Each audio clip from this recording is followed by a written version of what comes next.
వారానికి ఒక్కసారైనా ఈ రాయలసీమ మెంతిపప్పు మా రాయలసీమలో ఖచ్చితంగా చేయాల్సిందే. అంత ఇష్టంగా తింటారు. ఈ మెంతిపప్పు ఎలా చేయాలో ఈ వీడియోలో చూద్దామా? దీనికి కావాల్సింది ఒక 4 పిడికిల వరకు కందిపప్పు, ఒక హాఫ్ స్పూన్ ధనియాలు, 1 స్పూన్ ఆవాలు, దీంతో పాటు కొద్దిగంటే కొద్దిగా మెంతులు జస్ట్ 10 గింజల వరకు తీసుకోండి. నెక్స్ట్ జీలకర్ర హాఫ్ స్పూన్ జీలకర్రని తీసుకోండి. వీటన్నిటిని పెట్టుకున్న తర్వాత ఒక 10 ఎండుమిర్చిని, మీరు ఒకవేళ కారం తక్కువ తినే పనైతే ఒక 7 వరకు తీసుకోండి. నేనైతే 10 తీసుకున్నాను. మేము కొంచెం కారం ఎక్కువ తింటాం కాబట్టి దాన్ని వేసుకున్నాను. ఇప్పుడు 4 పాయల వెల్లుల్లిని తొక్కు తీసి ఇలా కట్ చేసుకొని పెట్టుకోండి. ఇప్పుడు 4 టమోటాలను శుభ్రంగా కడుక్కొని ఒక ఉల్లిపాయను తొక్కు తీసి ముక్కలుగా చేసి పక్కన పెట్టుకోండి. అన్నీ రెడీ చేసి పెట్టుకున్న తర్వాతే మనం వంట దగ్గరికి వెళ్ళాలి.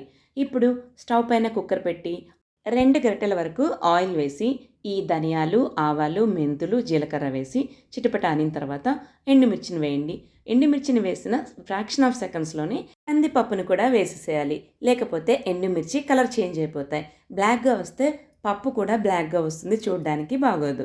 సో ఇలా రెడ్డిష్గా ఉన్నప్పుడే కందిపప్పును కూడా యాడ్ చేసేసి ఇది వేగుతూ ఉన్నప్పుడు మనం వెల్లుల్లిని ఒలిచిపెట్టుకున్నాం కదా కట్ చేసిన ముక్కలు, అవి కూడా దీంట్లో వేసేసి మనం కొద్దిసేపు వేయించుకోవాలి.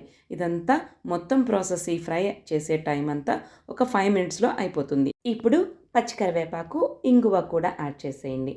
ఇది వేగుతున్నప్పుడు ఇంగువ వేసిన తర్వాత మంచి అరోమా అనేది వస్తుంది. మెంతిపప్పు చేస్తున్నామని ఆటోమేటిక్గా తెలిసిపోతుంది ఇంట్లో వాళ్ళకు.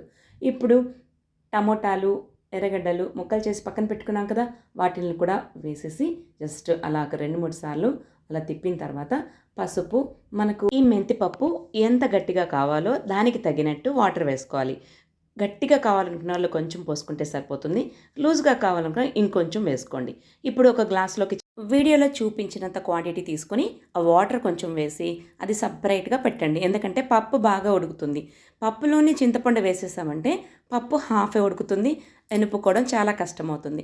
ఒక 3-4 విజిల్స్ వచ్చిన తర్వాత మనం ఇలా గ్లాసుని సపరేట్ చేసి మనం వాటర్ని పక్కకు ఉంచేసి ఈ చింతపండు కూడా యాడ్ చేసి కల్లుప్పు వేసి పప్పుని బాగా వెనుపుకున్నాము అంటే ఇలా రుబ్బుకున్నామంటే మనకు కావాల్సిన మెంతిపప్పు రెడీ అయిపోతుంది. కొత్తిమీర కూడా వేసుకునే వాళ్ళు వేసుకోవచ్చు.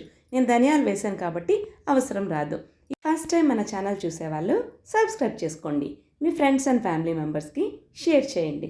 మీ లైక్స్ అండ్ కామెంట్సే నాకు మోటివేషన్. రాయలసీమ మెంతిపప్పుని ఖచ్చితంగా ట్రై చేయండి. మరో వీడియోతో మళ్ళీ కలుసుకుందాం. అంతవరకు take care and bye bye.